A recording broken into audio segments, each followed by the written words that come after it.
Armenta IFM station na inyong sasalihan. Kaya patuloy na tangkilikin ang unique toothpaste para mas malaki ang tsansang manalo. Deadline for submission of weekly entries is every Friday, 5 p.m. of the promo week. ACS Kwarta Extravaganza Nationwide Promo. Hatid ng RMN at IFM stations nationwide. Kwarta Extravaganza. See posters and print ads for details. For more information, visit facebook.com/ACS Kwarta Extravaganza and rmn.ph. Promo period is from July 31 to November 4, 2022. Per DOH FDA CCHUH SRR permit number 0524 series of 2022. DZXL News Break. Magandang umaga mga kasama, narito ng mga balita sa oras na ito. 150 million pesos na confidential fund para sa DepEd tinutulan na isang senador. Kasama natin sa balitang yan sa XL Rajuman sa Conde Batak. DZXL Rajuman Report. Mariing tinututulan ni Senate Minority Leader Coco Pimentel na bigyan ng Kongreso ng 150 million pesos na confidential fund ang Department of Education o DepEd, kung saan kalihim dito si Vice President Sara Duterte. Ang nasabing confidential fund ng DepEd ay hiwalay pa sa 500 million pesos na confidential fund ng Office of the Vice President o OVP. Ayon kay Pimentel, ito ang unang pagkakataon na humingi ang DepEd ng confidential fund. Git ng senador ang pagtuturo sa mga bata ang dapat na inaatupag ng ahensya at hindi ang pagseguridad ng bansa na siyang pinaggagamitan ng confidential at intelligence fund. Kaya dito tiniyak ni Pimentel na pagdating sa plenaryo ay kukwestiyonin niya ang confidential funds ng DepEd at hihilingin na ilipat ang pondo sa ibang programa na may kinalaman sa edukasyon. Kasama mo sa Senado, Rajuman Sai, Conde Batak, Tatak RMN, DZXL 558. Samantala, mahigit 700,000 pesos na halaga ng farm implements palalakasin ang produksyon ng mga magsasaka sa Sarangani. Ito'y ayon sa DAR. Kasama natin sa balitang yan si XL Rajuman 3, Silvestre Labay. DZXL Rajuman Report. Nagkaloob ang Department of Agrarian Reform of DAR ng kabuuang 789,000 pesos na halaga ng farm implements sa Busok Baliton Communal Irrigators Association Inc.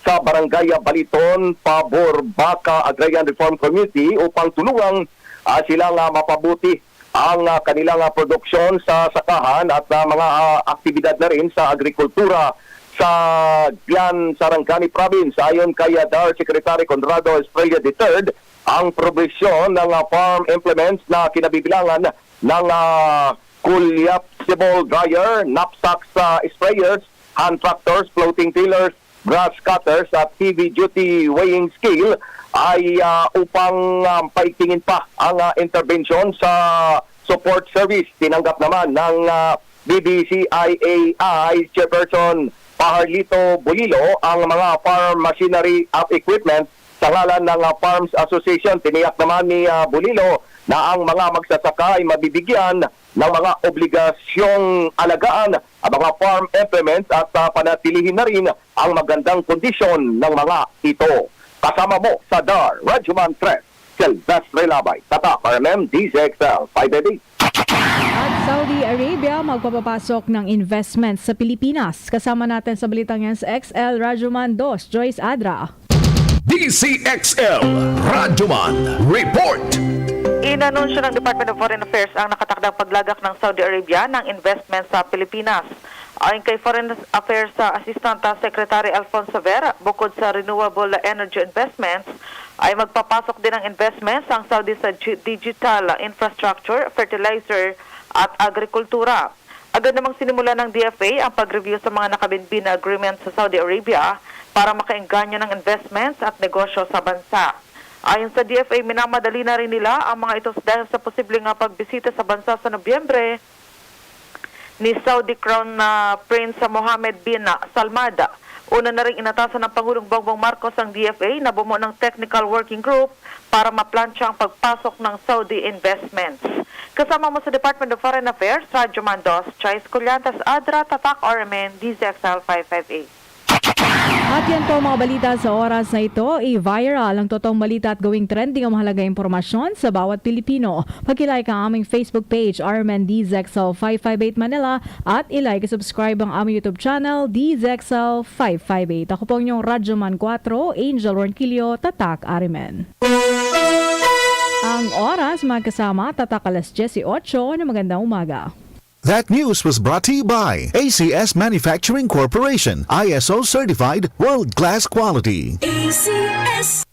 Samphon Plus Gold. Ako si Morito na namamaga ang aking atay. Sa loob ng 2 linggo na paggamit ko ng Samphon Plus Gold, nawala ang pamamaga sa aking atay. Maraming salamat sa Samphon Plus Gold. Samphon Plus Gold. Mas pinalakas, pinagaling, pinahusay. Samphon Plus Gold. Mabibili sa mga butika.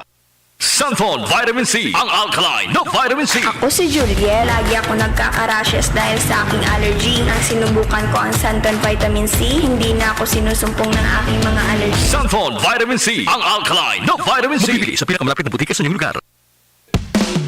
Ang buhay ay masaya pag ang hugasin ay easy, lalo na sa masebong kaldero at kawali. Kaya mag-Smart Dishwashing Paste, pang heavy-duty hugasin. Ang galing, galing, galing. Smart! Yan ang Smart Dishwashing. May double tanggaling formula, tanggal galingan sebo at bakterya. Kaya ang Smart #1 Dishwashing Paste. Ang galing, galing, galing. Smart! Yan ang Smart Dishwashing. Smart Dishwashing Paste, manufactured by ACS Manufacturing, ISO certified, world-class quality. ACS.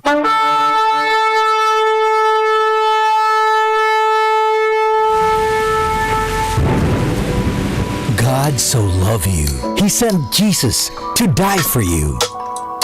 Believe in Him, and you will not perish, but have eternal life. John 3:16. God is calling you. Isang tawag mula sa MX3, ang tagapaghatid ng magandang balita. Lumipas at magbago ang panahon. Iisa at nakatatak ang kauna-unahang himpilan sa paghahatid ng serbisyo publiko at balita. Ito ang Radio Mindanao Networks. 7 dekada sa paglilingkod sa masang Pilipino. Sa Metro Manila, ito ang DZXL 558 Radyo Trabaho, ang inyong gabay sa hanap buhay.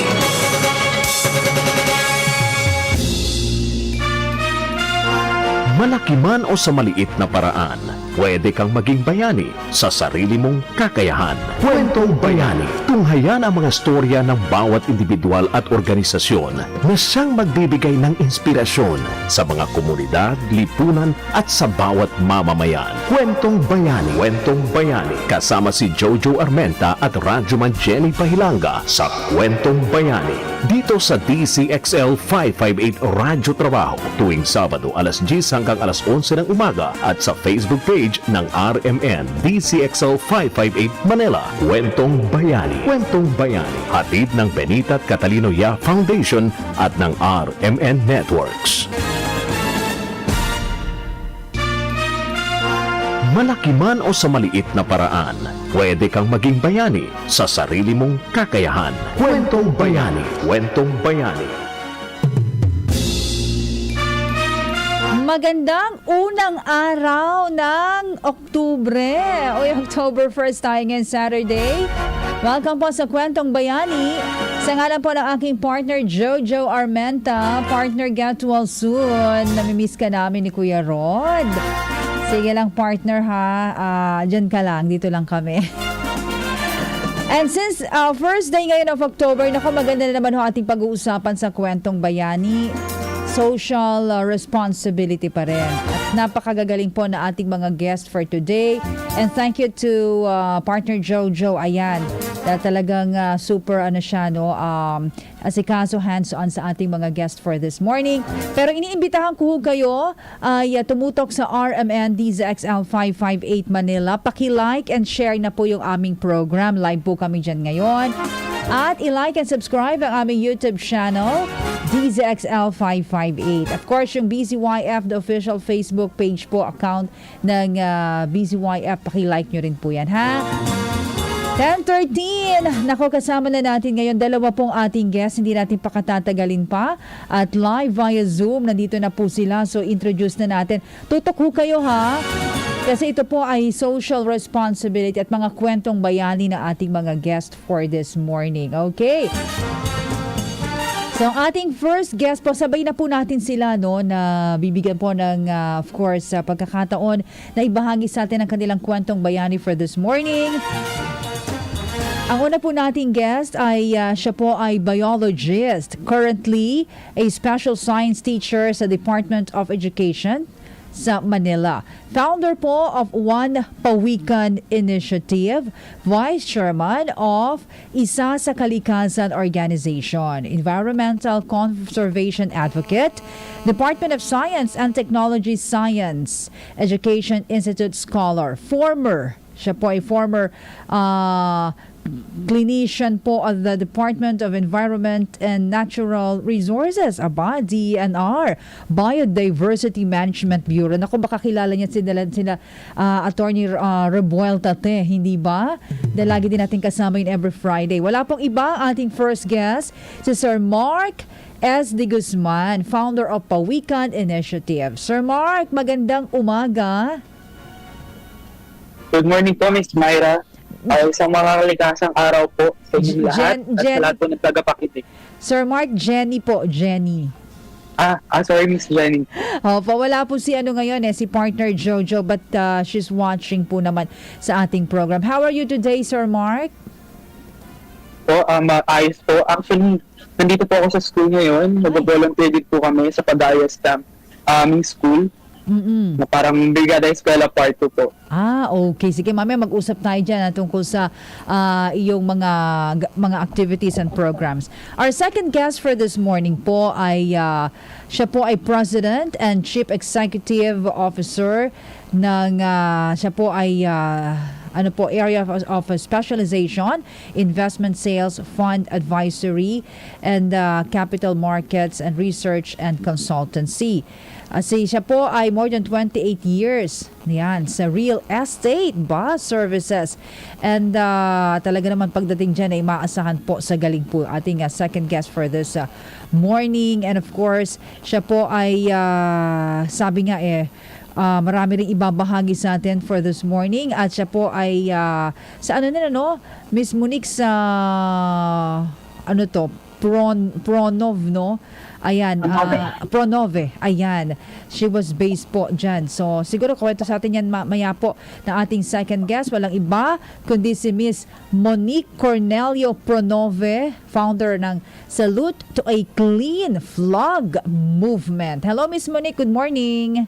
Morning, magandang umaga sa iyo, Jenny. Ayan, Howard. Ay, ang ganda ni ma'am. Diba? Fresh na fresh, Miss Monique. Maraming salamat naman. I love your aura. So fresh naman. At maganda ang mo. Paligid mo, mukhang mahangin dyan sa area mo, Miss Monique. Ang ganda. Oo, nasa probinsya ako, nasa Cavite. Sarap naman. Ayan. Siguro, Miss Monique, tell us more something about about the founder Salute to a Clean Flag Movement. What is this all about, ma'am? Salute to a Clean Flag Movement. I founded it 4 years ago, and it is to reignite patriotism through the proper management of the flag. This was inspired by the battle casualties of Marawi in 2017.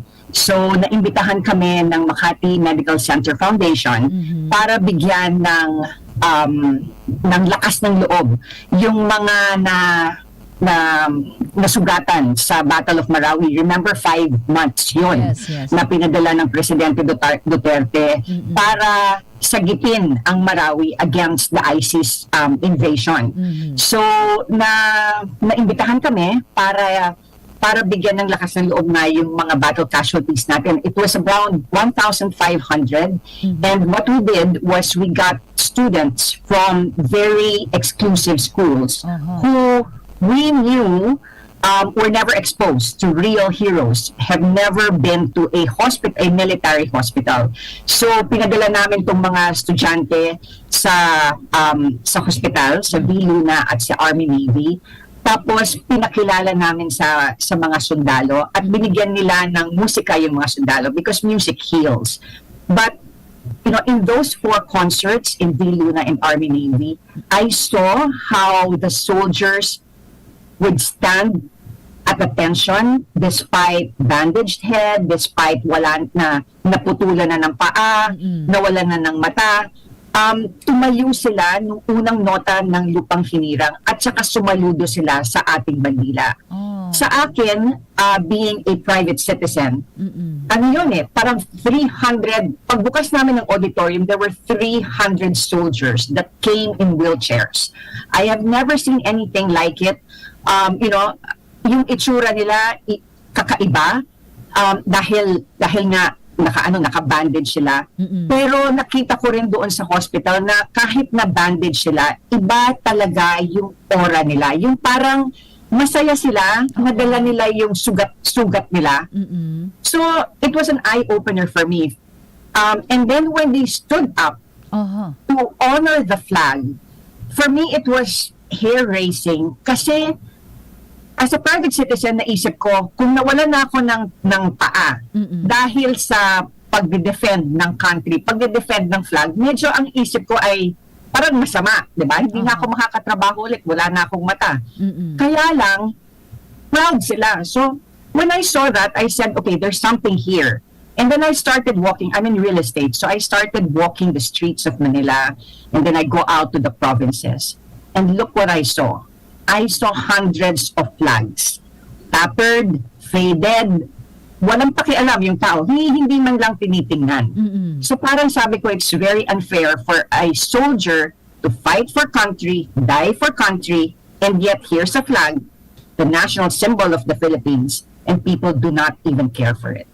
So I said I needed to go out and educate people that that flag is not just a piece of cloth. It is actually connected to a soldier. That for every flag that you see, konektado yan sa bituka ng isang sundalo dahil nagpapakamatay sila dahil dyan sa bandilang yan. So that's the advocacy. Oh, that's good. And that is also your personal advocacy, right, Miss Monique? Part of it, yeah. Talaga naman, ang galing, Marami kaming matututunan pa sa'yo. At babalikan ka namin, Miss Monique. Balikan lang po natin sa Sir Mark. Sir Mark, good morning uli. Good morning po, Miss Jenny. Jenny na lang, Ranjuman Jenny.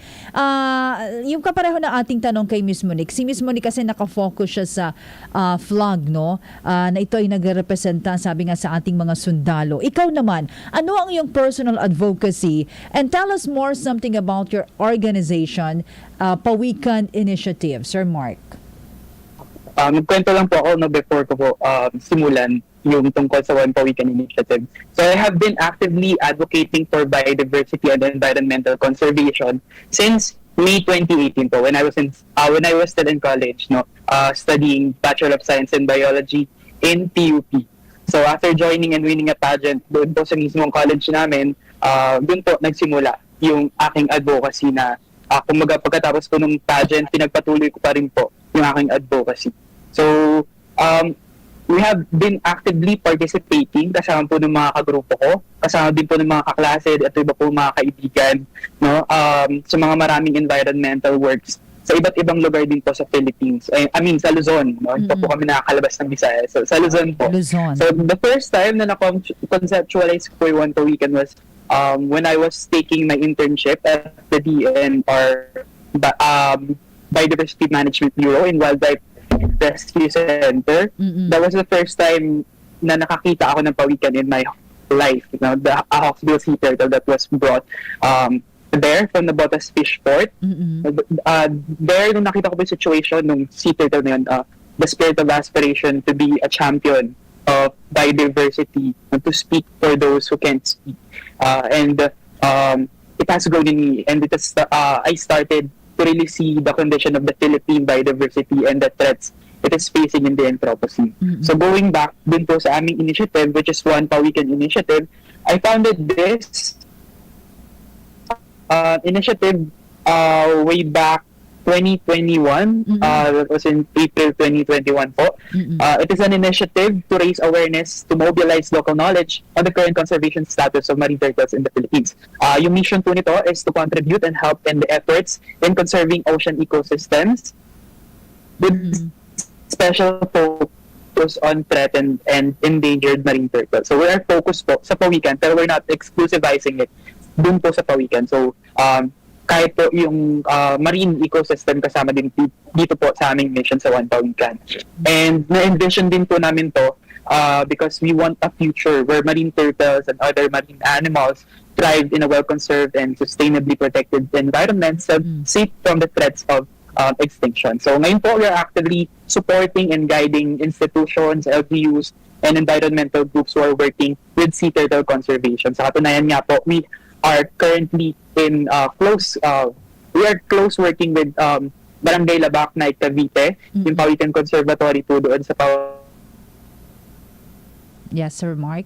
Go ahead. Okay. Ayan, Sir Mark. Okay. So ito naman si Sir Mark ay pawikan naman po, ano? Ayan, mula pa rin pala sa kanyang pagiging bahagi rin po sa DNR. Sir Mark, nandiyan na? Ayan, okay. Sige, siguro balikan natin sa Sir Mark. Miss Monique, ito po napakaganda nung susunod kong tanong. Since we're talking about, ma'am, the social responsibility. Ito po yung topic natin for this October sa pagtutuloy-tuloy po na ating programang Kwentong Bayani. Miss Monique, para sa iyo, ano po ang kahulugan personal po sa iyo ng social responsibility commitment? At ikaw, paano mo po kinocommit to, sabi nga, citizenship, sustainability, and social responsibility? Business. And I also... Yes, ma'am. Go ahead po, Miss Monique. Yeah, can you hear me? Go, yeah po, loud and clear. Go ahead po, ma'am. Okay. Sige. Yes, ma'am. Ayan, medyo nagkakaroon ng yung ating connection. But anyway, sige. Okay, we'll get back to Sir Mark. Sir Mark, okay na, sige, please continue. We'll get back to Ma'am Monique. Go ahead, sir.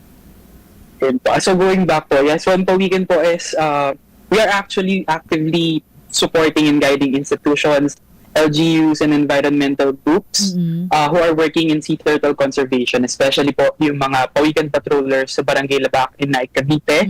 We are helping them to establish the Pawikan Conservatory in their area. So apart from working with them, we're also helping Pawikan patrollers in Pawicare of San Narciso, Zambales, and also we are also working actively with the Lumpinas Oeste Eco Rangers of San Fernando, La Union. So para-paras po kami ng goal, no? This is to work in sea turtle conservation. So sa katunayan nga po, ngayon ay meron pong fundraising event na ginagawa ang the Lumpinas Oeste Eco Rangers, kasama po ng Bisikleta for Everyone, na kung saan yung pondo po na makakalap doon po sa proyekto nila ay gagamitin para sa sea turtle conservation. Ayun po. Talagang ang puso mo nasa pawikan, ha, Sir Mark? Pawikan na pamahal. That's good. Sige, mama, dagdagan ko yung tanong. Balikan kita, Sir Mark. Miss Monique, okay na po? Yan. Hello po, Miss Monique.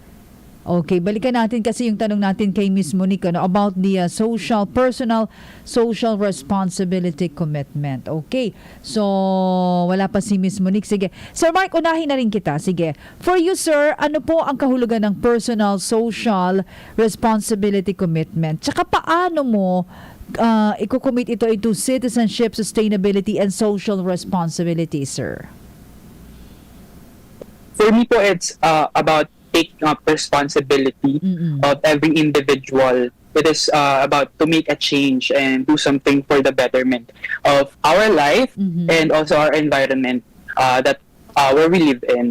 It's about being able to say na I made a difference, and it's about being the change you want the world to see. So i-relate ko lang po sa One Pawikan, sa mga ginagawa po namin.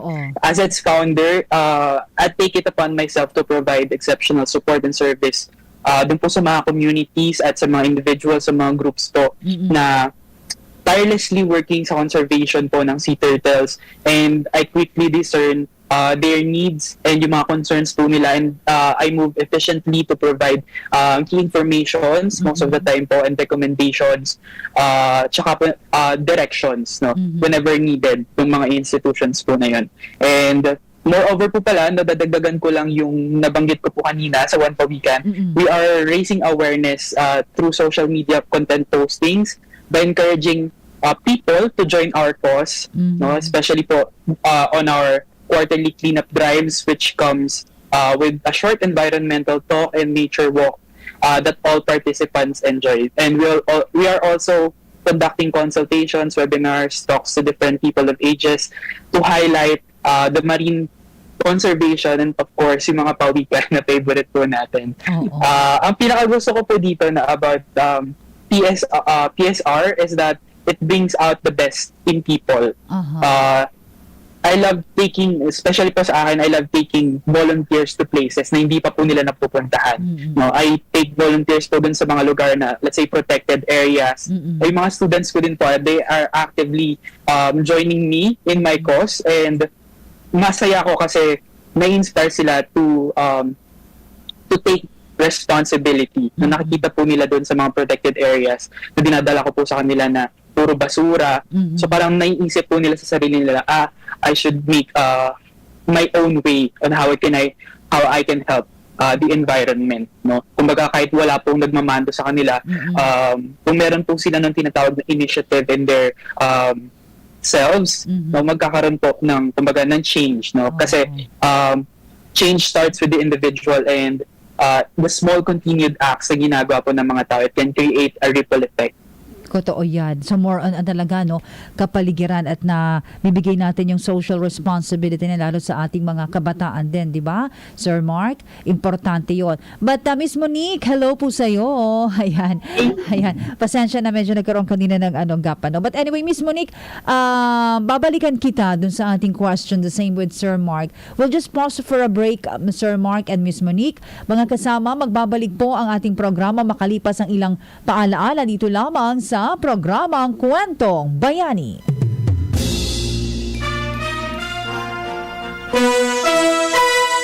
Oras 10:30.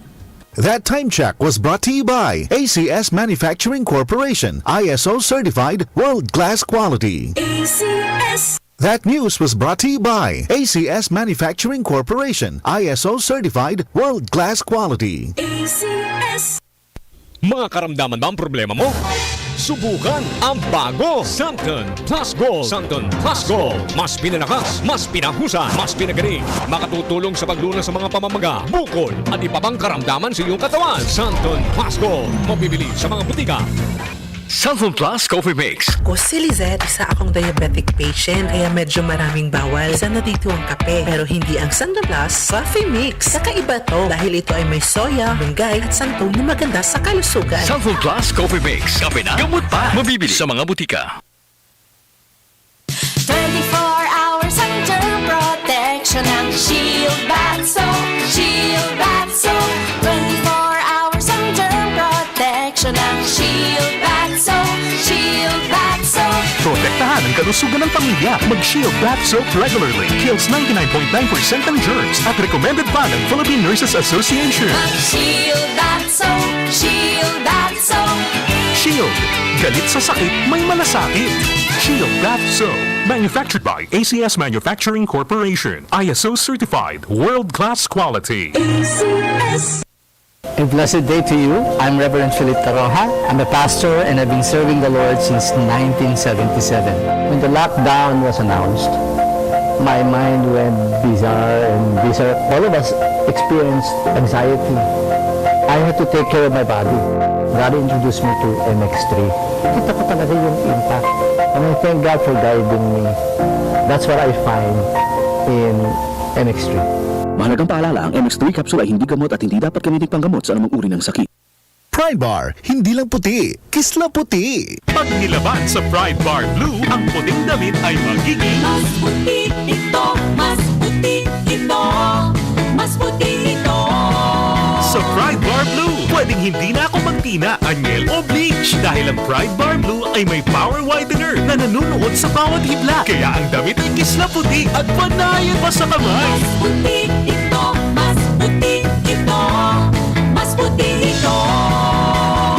Pride Bar Blue with power whitener. Di lang puti, kisla puti. Pride Bar Blue. Manufactured by ACS Manufacturing Corporation. ISO certified. World-class quality. ACS. Sa Metro Manila, DZXL. Radyo Trabaho. DZXL. Ang tunay na gabay sa hanap buhay. Kwentong Bayani. Kwentong Bayani. Kasama si Jojo Armenta at Radyoman Jenny Pahilanga sa Kwentong Bayani. Kwentong Bayani. Kwentong Bayani. Oras natin 10:33. Balik po tayo sa Kwentong Bayani ngayong unang araw ng Oktubre 2022. Naku, more blessings sa ating lahat. Diba? At magandang October ang papasok sa atin. Siyempre, dahil unang araw ngayon ng Oktubre, ay marami po tayong pag-uusapan sa Kwentong Bayani at napakagagaling ho na ating mga guest for today. At sa ngalan po ng aking partner Jojo Armenta ng BCYF. Kasama pa rin natin si Sir Mark David de Guzman, founder ng Pawikan Initiative, and of course, the beautiful Miss Monique Cornelio Pronove, founder sa Salute to a Clean Flag Movement. Miss Monique, balik tayo po sa aking tanong kanina, yung aking pong hindi po ninyo naituloy, tungkol po sa kahulugan sa inyo ng sinasabi nga nating social responsibility po, ma'am. So, I work in a highly capitalist environment, okay? I work in a transactional environment. And so corporate social responsibility for me is very important because instead of just getting from the country, you need to be able to give something to the country. So kailangan talaga sa isang citizen, private citizen na may ibigay, to give back. And so volunteerism is something that's very important.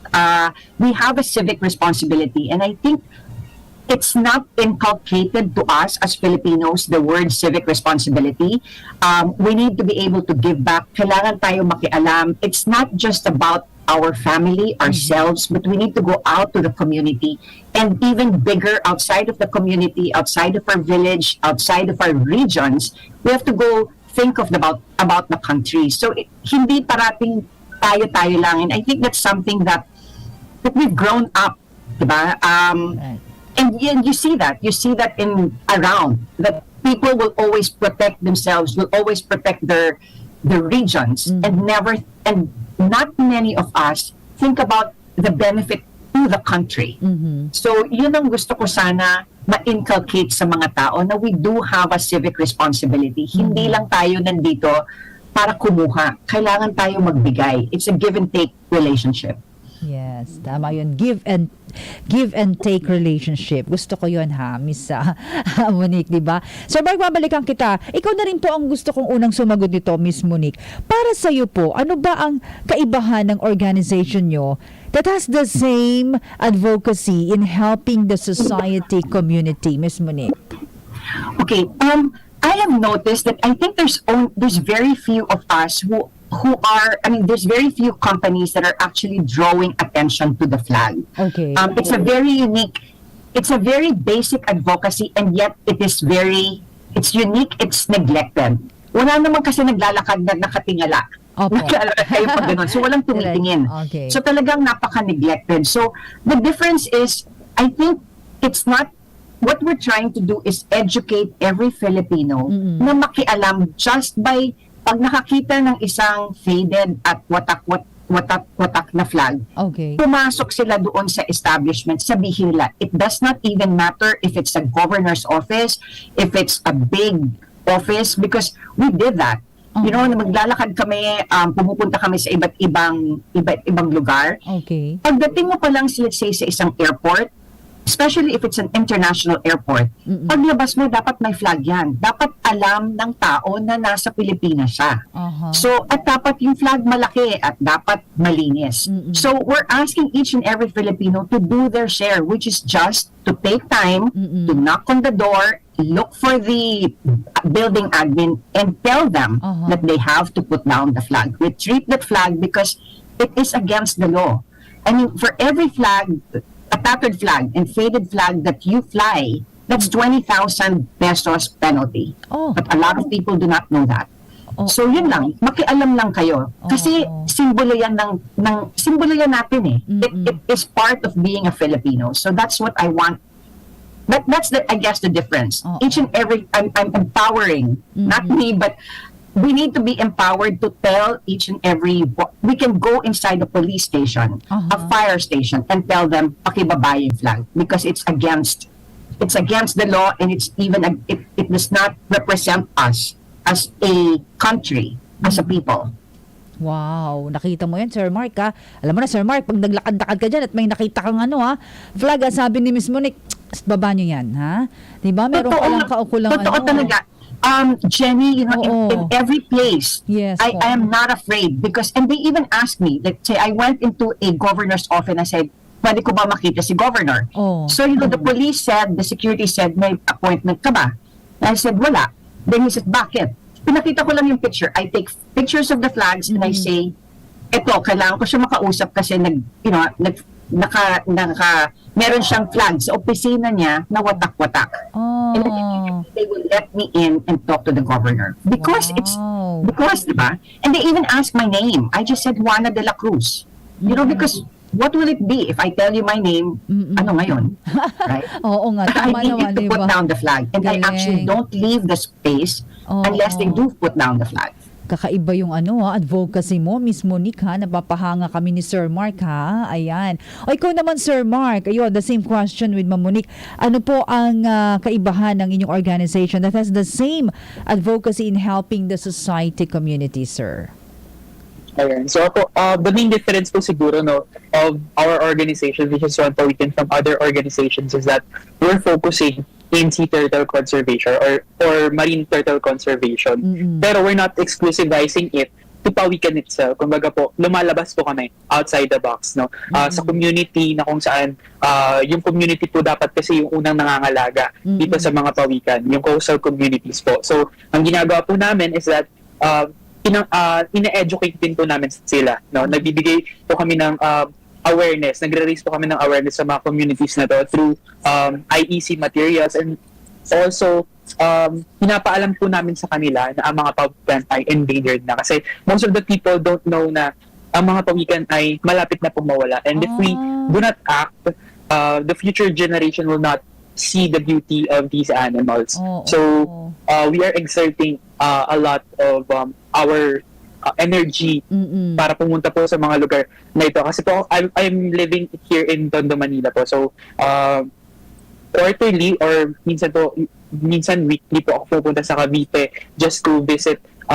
Pawikan Conservatory po sa Cavite. Doon ba nakikita yan? Kumbaga po, ini-empower. Yes po, Miss Jen. Doon nakikita yon, mas marami dyan, pawikan sa Cavite? Yes po.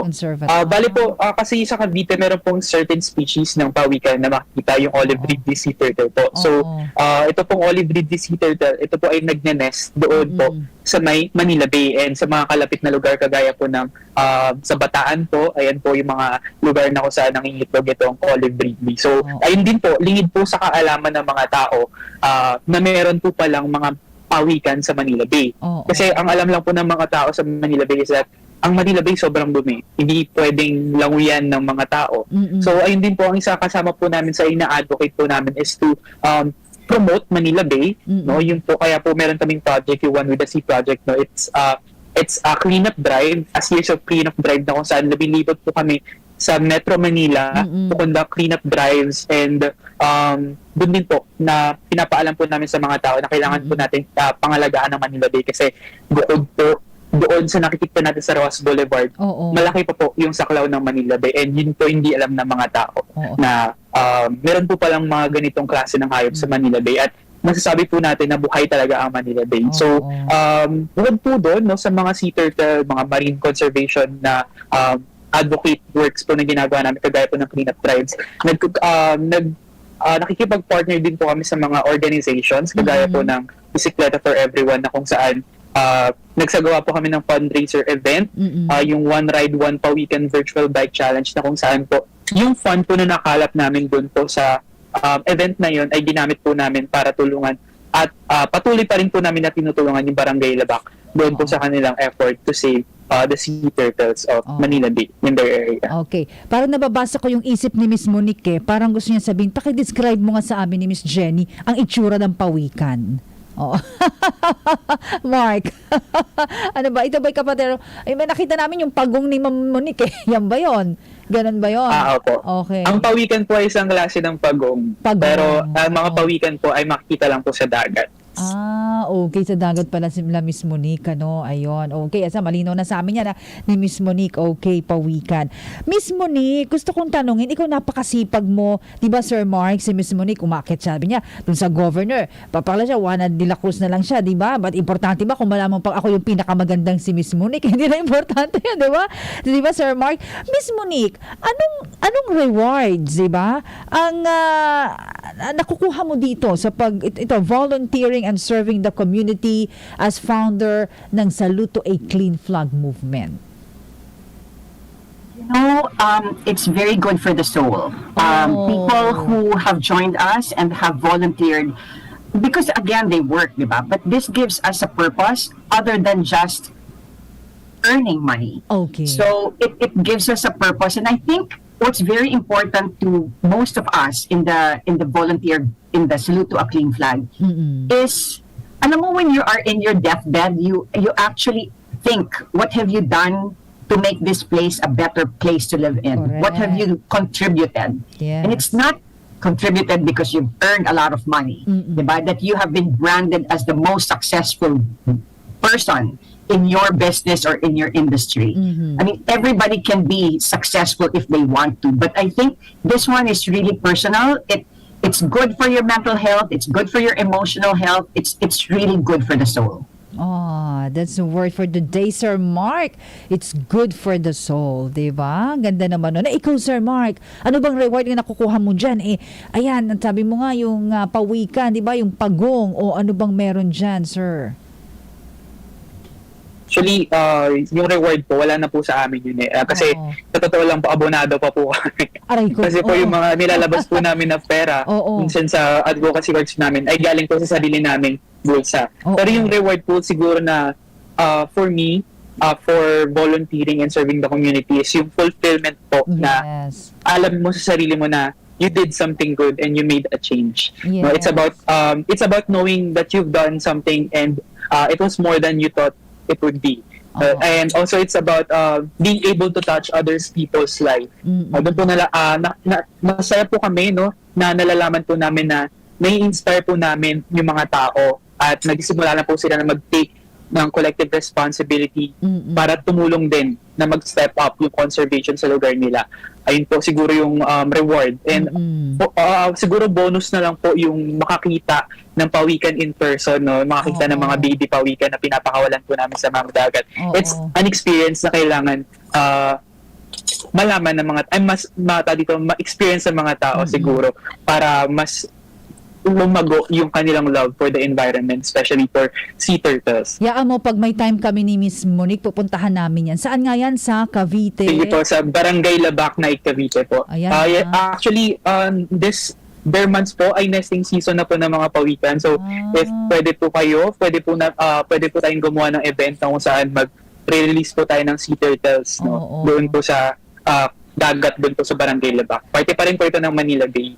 Siguro pag natutulog si Miss Monique, ang nasa isip niya, flag. Pag si Sir Mark po, pawikan. Magkaiba tayo ng ng mga nais na iparating sa ating mga kababayan when it comes sa social responsibility. Pero hanga ko sa inyong dalawa, napakagaganda po ng inyong advocacy. Miss Monique, ano po ang payo mo doon sa ating mga kababayan na nanonood ngayon sa RMN DZXL 558 Manila, sa ating YouTube channel, at sa mga nakikinig sa kanilang radyo ngayon, transistor, na actively gustong mag-participate in making difference and commit to personal social commitment. Ano po ang may papayo mo, Ma'am Monique?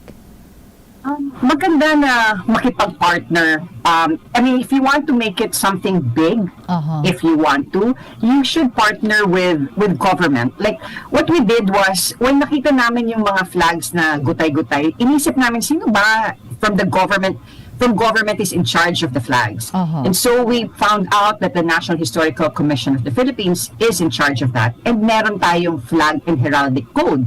So pinuntahan namin sila, tapos sabi namin na magvo-volunteer kami. Our own, we will take charge of private sector, you take charge of the public sector.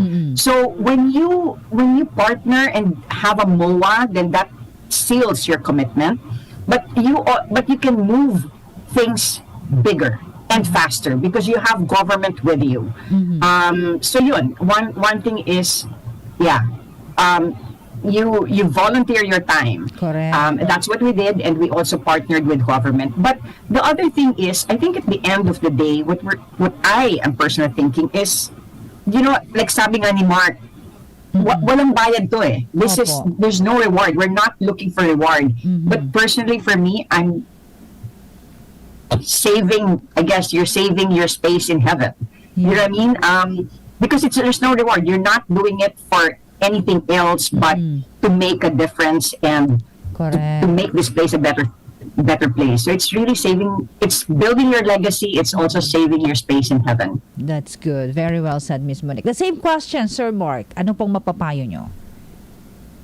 Siguro po may papayo ko po sa mga tao, sa mga Filipino, especially po sa youth, sabi nga po, ang kabataan ng pag-asa ng bayan. So we must step up and make our own ways, own small ways on how we can help the environment. Kasi even these small steps, kapag nagsama-sama to, it can make a big splash.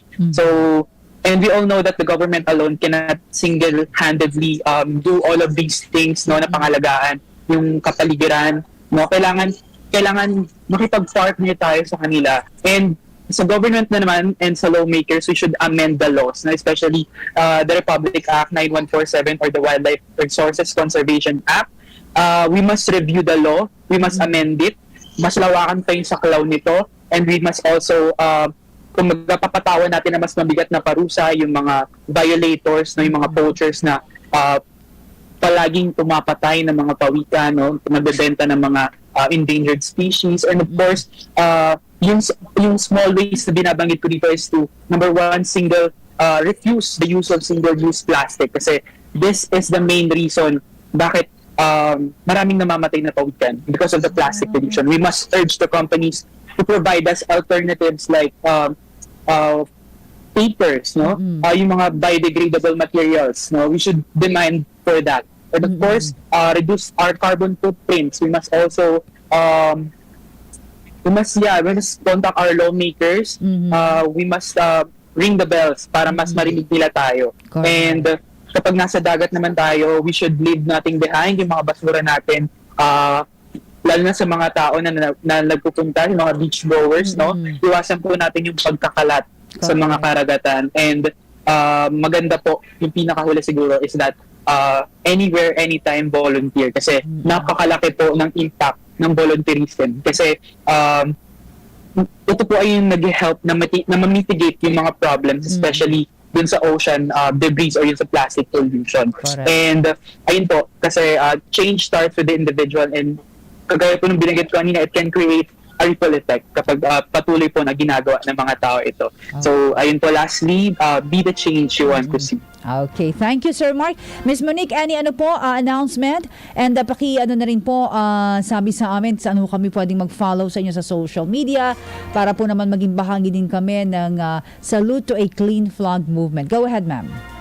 Yeah, so tamang-tama kasi October 3 on Monday, we will have a flag ceremony in Luneta, in Rizal Park, Luneta at 7:30. So, prior to Salute to a Clean Flag, the flag in Rizal Park, which is the country's main park, the flag was only raised twice a year, June 12 and December 30. And it was never open to the public because the president attends it. For security reason, it's not.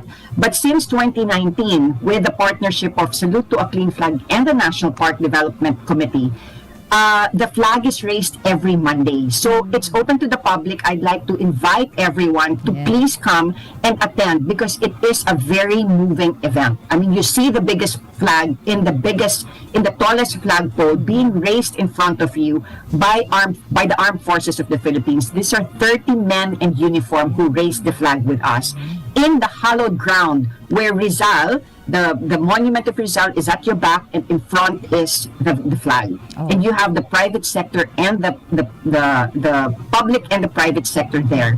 We also take this chance to honor exemplary Filipinos who do things beyond their call of duty, because we want to inspire Filipinos to love their country through the actions of other Filipinos also. Okay, very well said. At lalike din namin yung inyong Facebook page yung Salute to a Clean Flag Movement. Okay, Miss Monique, thank you. At saan ka namin ipa-follow naman ang inyong pa-weekend initiative? Sir Mark, go ahead. So you can follow One Pa Weekend Initiative po sa Facebook, Twitter, Instagram, and LinkedIn. Meron po kaming social media accounts. Doon po sa mga nabanggit po. Doon po namin pinopost yung mga ginagawa po namin. And also, you can participate with us. No? Meron po kaming mga upcoming events, especially yung One with the Sea, Coastal Cleanup Drive, na patuloy po na ginagawa namin quarterly. And also, bare months na po, nesting season, magsasagawa po kami ng public events na kung saan i-invite po namin ang mga kabataan para po sila po yung makasama namin na mag-release po ng mga sea turtle hatchlings, kasi po naniniwala po kami na ang kabataan ang pag-asa ng bayan. Also, I will take this time or this opportunity to make a shout out po sa mga number 1 supporters po ng One Pa Weekend Initiatives, especially po sa Tondo High School, Senior High School Department, no, yung mga teachers po dito sa department ko, sila po yung mga number 1 supporters, sila po yung mga kasama ko. At kasama po namin, syempre po yung mga estudyante po namin, yung mga batang Tondomians po. So, ayun po. Maraming salamat po. Thank you, Sir Mark. And Miss Monique, have a nice day. And maraming salamat po sa inyong pagsama sa Kwentong Bayani. Magandang umaga po. Salamat. Salamat, Jenny. Okay po. At yan mga kasama, ang ating pong mga panauhin, Sir Mark David de Guzman, ang founder po ng Pa-Weekend Initiative, si Miss Monique Cornelio Pronove, founder Salute to a Clean Flag Movement. Nawa po yung nakabahagi po o naging bahagi ang programang ito na marami ho kayo natutunan tungkol po sa ating naging paksa ngayon. At abangan nyo pa rin po kami next Saturday, and hopefully we could have our partner, pagaling ka dyan partner, ng iyong kagandahan, partner Jojo. At subaybayan po ang ating Facebook page, RMN DZXL 558 Manila. Paki-like and share po yung ating episode ngayon at ang BCYF po official Facebook page. Maraming salamat. Hanggang sa susunod pong muling Sabado, alas 10 hanggang alas 11 ng umaga. Mas marami pa ho tayong pag-uusapan at mas marami pa tayong mga panauhin na magiging bahagi po ng ating programa dito lamang sa Kwentong Bayani. Muli po, sa ngalan ni partner Jojo Armenta ng BCYF at kay Sir Rod Marcelino, maraming salamat Kuya Rod. At syempre po naman, ako ang inyong radyoman Jenny Pahilanga. Hanggang sa susunod na Sabado dito lamang sa programang Kwentong Bayani.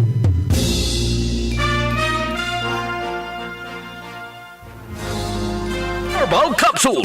Ako po si Angelica. May bukol po ako sa tuhod, kaya hirap po talaga ako maglakad. Nag-take ako ng Santon Plus araw-araw at isang buwan lang. Palit ang bukol ko. Epektibo talaga ang Santon Plus Herbal Capsule. Santon Plus! Mabibili sa mga butika. Para sa damit na ka-bloom sa bango, subukan ang Charm Fabric Conditioner. Charm Fat Con, bangong kumaga-bloom. Charm Fat Con, damit ay may bango ng salibong bulaklak. Charm Fabric Conditioner with Stay Fresh Technology. Damit ay ka-bloom sa bango. Charm Fat Con, bangong kumaga-bloom. Charm Fat Con, damit ay may bango ng salibong bulaklak. Charm Fabric Conditioner. Manufactured by ACS Manufacturing Corporation. ISO certified. World-class quality. ACS.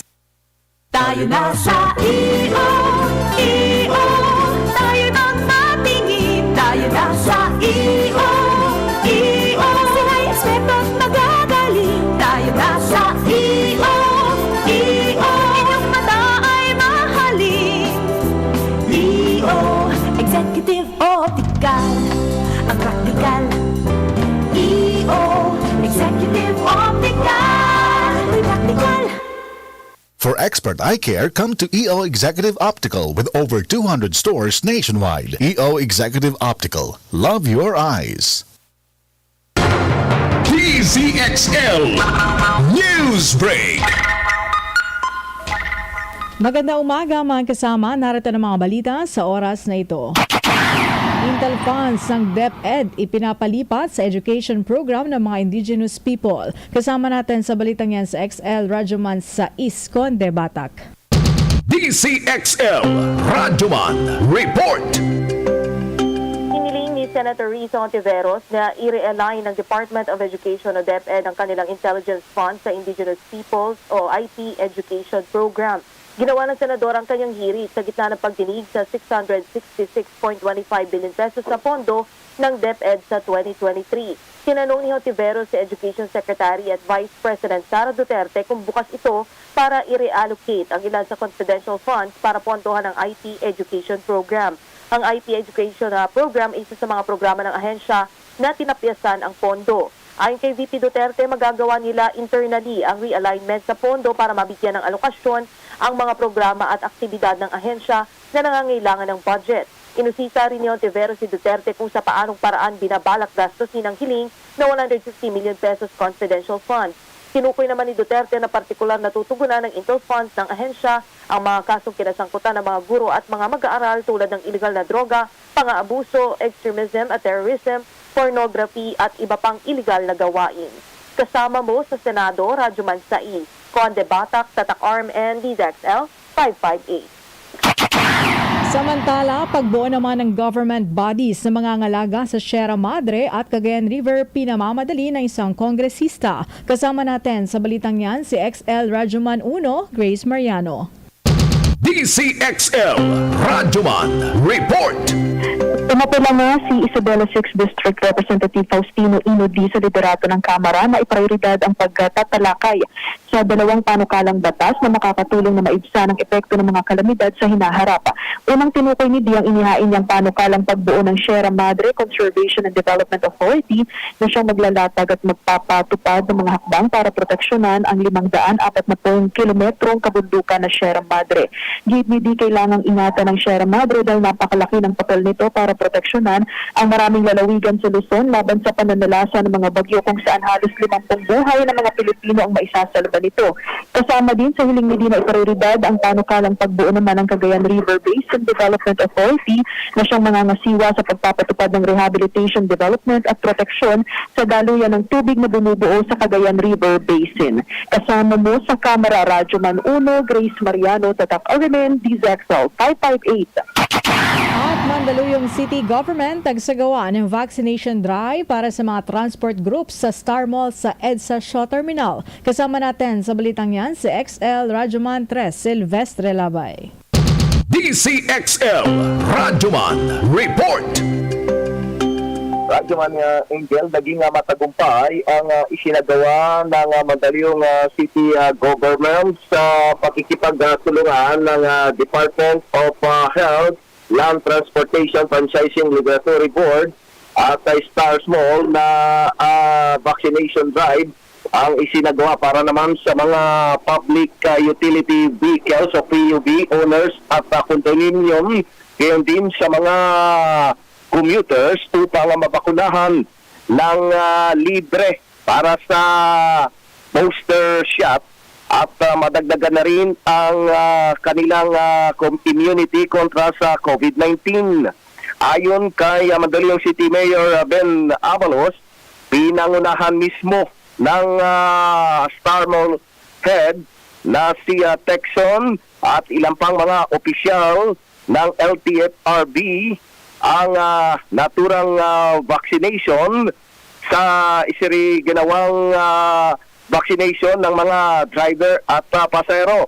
Ang naturang kampanya ay bunsod na rin sa pinaigting na kampanya ng national government na Pinaslakas Booster Campaign upang madagdagan ang bilang ng mga nabakunahang Pilipino sa pamamagitan ng setting-based approach gaya na lamang ng pagpapakalat ng jobs sa offices, schools, public transport at maging sa terminal. Inikayat din ni Mayor Avalos ang mga transport sector na samantalahin ang libreng booster shot, kasunod na rin ng ulat ng DOH na dumarami na ang bilang ng mga individual na tinatamaan ng COVID-19 kung saan ay pinaalalahanan din ang publiko na sumunod sa minimum health protocols sa lahat ng oras. Kasama mo sa Mandaluyong City, Radyo Mantres, Saldestre Labay, Tatak, RMM, DZXL, 5 At yan po mga balita sa oras na ito. I-viral ang totoong balita at gawing trending ang mahalaga impormasyon sa bawat Pilipino. Pag-like ang aming Facebook page, RMN DZXL 558 Manila, at i-like at subscribe ang aming YouTube channel, DZXL 558. Ako po ang inyong Radyoman 4, Angel Ronquillo, Tatak Arimen. Ang oras mga kasama, tatak 11:03 na magandang umaga. ACS Manufacturing Corporation, ISO certified, world-class quality. ACS. Something Plus Herbal Capsule. Ako si Jessa, 25 years old. Dati may leukemia ako. Kasabay sa pag-take ko ng aking mga gamot, ang Santon Plus Herbal Capsule. Ang laking tulong talaga ng Santon Plus. And finally, I'm a leukemia survivor. Something Plus. Mabibili sa mga butika. Pride Bar, hindi lang puti, kisla puti. Pag nilaban sa Pride Bar Blue, ang puting damit ay magiging Mas puti ito, mas